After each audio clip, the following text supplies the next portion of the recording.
నమస్తే అండి రామారావు. నమస్తే అమ్మా. రామారావు గారు, ఈరోజు ఇండియా టుడే కవర్ పేజ్ పైన ఫస్ట్ పేజ్ పైన ద రోల్ ఆఫ్ రామ్ అంటూ ఒక పోస్టర్ వచ్చింది. సో మన సంతోషకరమైన విషయం అది, రైట్? అవునవును. సో రామ్ చరణ్ గారి అచీవ్మెంట్ అనుకోవచ్చా?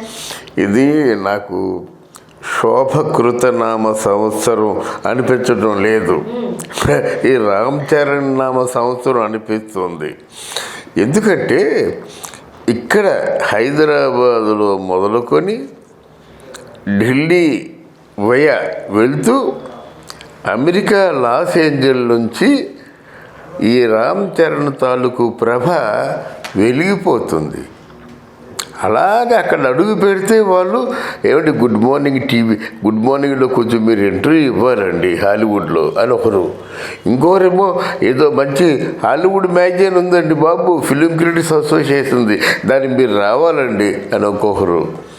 ఇదేంటి అసలు నాకు చాలా ఆశ్చర్యంగా ఉంది. ఎందుకంటే ఇంతకాలం నుంచి ఎవరికీ గౌరవం దక్కలేదు. ఇంతకాలం నుంచి ఎంత పెద్ద పెద్ద ఆర్టిస్టులు వెళ్ళారు అక్కడికి, ఎవరికి గౌరవం దక్కలేదు. కానీ ఎందుకు రామ్ చరణ్కి గౌరవం దక్కుతుంది అంటే బహుశా రామ్ చరణ్తో పాటు ఉపాసన కూడా ఉండబట్టి మరి ఆవిడ తాలూకు అదృష్టంగా ఆయన అలా లాక్కుపోతుందేమో నాకు తెలియదు. కానీ బట్ డెఫినెట్గా మాత్రం ఎవరికి దక్కనటువంటి అరుదైన గౌరవం రామ్ చరణ్కి దక్కింది. అక్కడ కూడా అమెరికాలో కూడా ఎలా ఉన్నారంటే సరిగ్గా అదే సమయానికేమో సల్మాన్ ఖాన్ ఉండవు, అదే సమయానికి ప్రియాంక చోప్రా ఉండవు. వాళ్ళిద్దరికీ కావలసిన వాళ్ళు అమెరికన్స్లో మోస్ట్ టాలెంటెడ్ పీపుల్ అందరినీ మోస్ట్ అంటే వైబ్రెంట్గా ఉన్నటువంటి వాళ్ళందరినీ పరిచయం చేయడం. ఎక్కడ చూసినా రామ్ చరణ్ మాట ప్రభ వెలిగిపోతుందన్నమాట. అది చాలా గొప్ప విషయం. అది గొప్ప విషయం. ఇండియా టుడే వాడు ఊరికనే ద రూల్ ఆఫ్ రామ్ అని రాయలేదు, ద రూల్ ఆఫ్ వివేకానంద అని రాశాడు అప్పుడు ఎప్పుడు. అంటే ఆ వివేకానంద గర్జన, అలాగే రూల్ ఆఫ్ రామ్ అంటే రామ్ గర్జన మాట. ఇది చాలా ఆనందంగా నాకు ఉంది. అది ఆయన తాలూకు అంటే అఫ్కోర్స్ ఆ టాలెంట్ కూడా ఉంది. టాలెంట్ ఉన్నప్పుడు కూడా టాలెంట్ని మించి పదింతలు పేరు ప్రఖ్యాతులు వచ్చాయి. జనరల్ గా ఇండస్ట్రీకి వచ్చిన కొత్తల్లో రామ్ చరణ్ గారికి బాలీవుడ్ క్రిటిక్స్ నుంచి 0 మార్క్స్ పడ్డాయి. అదే బాలీవుడ్ వాళ్ళు ఇప్పుడు మా దగ్గర రండి, మా దగ్గర చెయ్యండి అన్నట్టుగా ఎగబడుతున్నారు అంటారు కదా, అలా ఎగబడుతున్నారు. అవునవును. బాలీవుడ్ కాదు కదా, హాలీవుడ్ చేయమంటున్నారు. ఇప్పుడు బాలీవుడ్ అంటే వేరు, బాలీవుడ్ చేయమంటారు ఎవరైనా సరే, లేదా వీళ్ళు తాలూకు సినిమాలు రీమేక్ చేసినా సరే అక్కడ ఆడుతాయి. కానీ అక్కడ హాలీవుడ్లో చేయమంటారు. హాలీవుడ్లో చేస్తే ఇంకేముంది, మళ్ళీ ఇండియా రావడమేనా? కనుక ఎనీవే ఇవన్నీ ఒక ఎత్తైనట్టయితే ఇక్కడికి వచ్చిన తర్వాత ఆయన్ని రిసీవ్ చేసుకున్నటువంటి ఆయన శ్రేయోభిలాసులు కానీ వీళ్ళందరూ కూడా ఇంకొక ఎత్తు చాలా బాగా రిసీవ్ చేసుకున్నారు. ఇంతలోనే ఆయన తాలూకు పుట్టినరోజు ఒకటి, ఆ పుట్టినరోజుకి మొత్తం ఒక పండగలాగా జరుపుకున్నారమ్మ. ఆ చిరంజీవి గారి ఇంట్లో ఒక పండగ శోభ నెలకొంది. దానికి తగ్గట్టుగా వాళ్ళు ఇండియా టుడే వాళ్ళు ద రూల్ ఆఫ్ రామ్ అని రాయడం, it is a prestigious job. ముఖ్యంగా ఈ ఎప్పుడైతే అచీవ్మెంట్ వచ్చిందో, శ్రీరామనవమి రోజున రామ్ అంటూ ఒక వార్త వెలువడిందో ఒక్కసారిగా బస్ పెరిగిపోయింది. అవునవును. ఎందుకంటే అంటే ఆయన అలా చేశాడు కూడా, కష్టపడ్డాడు. మంచి మనసు ముఖ్యంగా అందువలన ఏంటంటే ఎవరికి వాళ్ళు మా రామ్ అనుకుంటున్నారు అన్నమాట.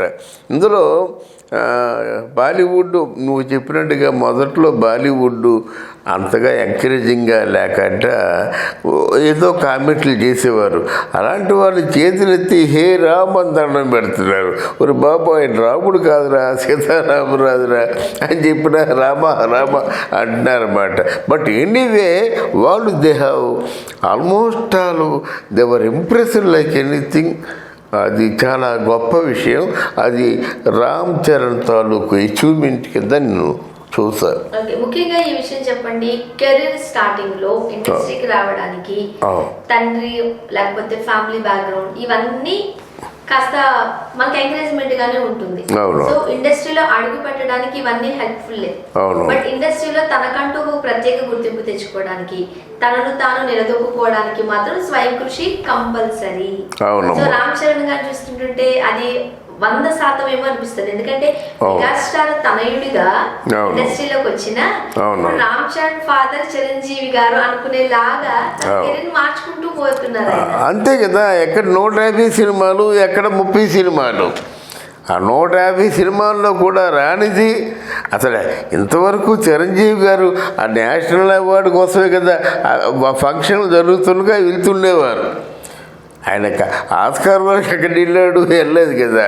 కానీ ఇది అలా కాదు కదా, ఆస్కార్ అవార్డులో వెళ్ళిపోయి ఆ డయాజ్లో ద సెంటర్ ఆఫ్ అట్రాక్షన్ అయిపోయాడు అన్నమాట రామ్ చరణ్. అందుకే ద రోల్ ఆఫ్ రామ్ అని చెప్పారు. ఆ చిరంజీవి నిజంగా ఆయన ఒక సన్నివేశం మనకు చాలా బాగా అనిపించింది. ఎవరు మన రామ్ చరణ్ తెర మీద కనిపిస్తుంటే చిరంజీవి కళ్ళల్లో అలా నీళ్లు చెమరుస్తూ ఉంటే ఇలా దండం పెట్టాడు. నిజంగా చిరంజీవి గారి దగ్గర ఉంటే ఆ చేతుల్ని ముద్దు పెట్టుకునేవాడు అన్నమాట. ఆయన సంస్కారాన్ని జోహార్. అంటే ఒక కళాకారుణ్ణి అంతకంటే గొప్పగా ఎవరు అంటే దాన్ని అంటే గొప్పగా ఎవరు కీర్తించలేరు, ప్రస్తుతించలేరు అన్నమాట.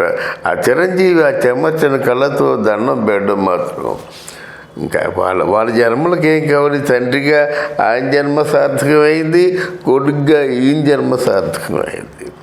చాలా గొప్ప విషయం అది. ముఖ్యంగా ఇందులో సురేఖమ్మ గారు కొడుకుని తీర్చిదిద్దడంలో, చిరంజీవి గారు షూటింగ్స్ కి వెళ్ళిపోతూ ఉంటే వాళ్ళకి క్రమశిక్షణ చెప్పడంలో కావచ్చు, విద్యాబుద్ధులు నేర్పించడంలో కావచ్చు, తల్లి పాత్ర చాలా ఎక్కువగా ఉంది అంటారు. సో రామ్ చరణ్ గారు ఎక్కువగా మాట్లాడరు. సో ఆయన ఇంటి నుండి ఆ వినయాన్ని లేకపోతే ఆ సంస్కారాన్ని నేర్చుకున్నారు అని చెప్తూ ఉంటారు. ఏమంటారు? నేను అదంతా చిరంజీవి తయారు చేసుకున్నాడమ్మా. సురేఖమ్మ కుటుంబాన్ని చూడడం వరకే తప్ప చిరంజీవి గారికి సైకలాజికల్గా పిల్లలు ఎలాగున్నారో ఒకసారి రెఫర్ చేయడం అలవాటు.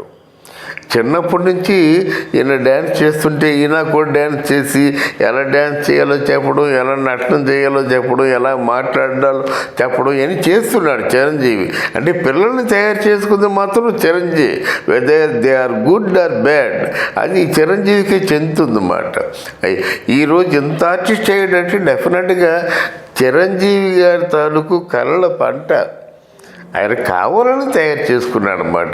అయితే చిరంజీవి గారిలో లేనిది రామ్ చరణ్లో ఉన్నది. చిరంజీవి గారిలో భయం ఉంది, రామ్ చరణ్ గారిలో భయం లేదు. చిరంజీవి గారికి 100 కోట్లు అయిపోతే 101వ కోటిదే రాగిపోతాడు. ఇంకా సినిమా ఉంటే ఓడింది పోతే పోయింది, కానీ ఈ చాలు, ఈ డబ్బుతో చాలు అనుకుంటాడు. రామ్ చరణ్ అలా కాదు. 100 కోట్లు అనుకుంది 200 కోట్లైనా 300 కోట్లైనా అలాగా. అంటే మామూలుగా రేసు గుర్రంలో ఆ గుర్రం ఎలా పరిగెడుతుందో అలా పరిగెడతారన్నమాట. ఆ నేచర్ రామ్ చరణ్లో ఉంది. ఇద్దరిలో తేడా గమనించావా? ఈయన 100 కోట్లు రాయిపోతుంది, ఆ సినిమా పేరు చాలు అంటాడు మాట. ఈయన అలా కాదు, 100 కోట్లు అని అనుకుంది, అనుకున్నాము, అయింది 200 కోట్లు అవుతుంది. ఆ నేచర్ అది రామ్ చరణ్ నేచర్. అది చాలా గొప్ప. తర్వాత ఏమో ఏదైనా కార్యక్రమం షూటింగ్ ఏదైనా ఉందంటే ఈ చిరంజీవి కూడా ఎలాగైతే ప్రాణాలకు తెగించి నటిస్తాడో రామ్ చరణ్ కూడా అలాగే ప్రాణాలకు తెగించి నటిస్తాడు. ఎందుకంటే అది ఉంది, ఆ బ్లడ్లో ఉంది, జెనెటిక్స్లో ఉంది కనుక ఈరోజు అంటే ది రోల్ ఆఫ్ రామ్ అని ఎందుకు రాశారో దానికోసం చెప్తున్నాను ఇవన్నీ అని. తర్వాత ఆయన తాలూకు మామూలుగా స్టాఫ్ని చూసుకోవడం కానీ, ఆ కోవిడ్ వచ్చినప్పుడు స్టాఫ్ని చూసుకోవడం కానీ, సైరా నరసింహారెడ్డిలో ఆ పెద్ద ఎంతో ఎన్నో ప్రమాదాలు జరిగితే వాళ్ళందరినీ దగ్గరుండి చూసుకోవడం కానీ, ఇవన్నీ రామ్ చరణ్ చూసినట్టుగా ఇంకెవరు చూసుకోరు. స్నేహానికి ప్రాణం పెడతాడు రామ్ చరణ్.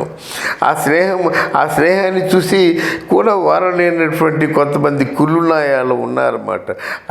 ఆ తారక్ అంటే ఎంత ఇష్టమో ఈయనకి, కానీ తారక్కి ఈయనకి మధ్యలో ఫిట్టింగ్ పెట్టేశారు అప్పుడే. అది అది మరి ఫిట్టింగో ఏమిటో మరి చూడాలి. కానీ మొత్తానికి స్నేహాన్ని ప్రాణం పెట్టే గుణము రాముకుంది.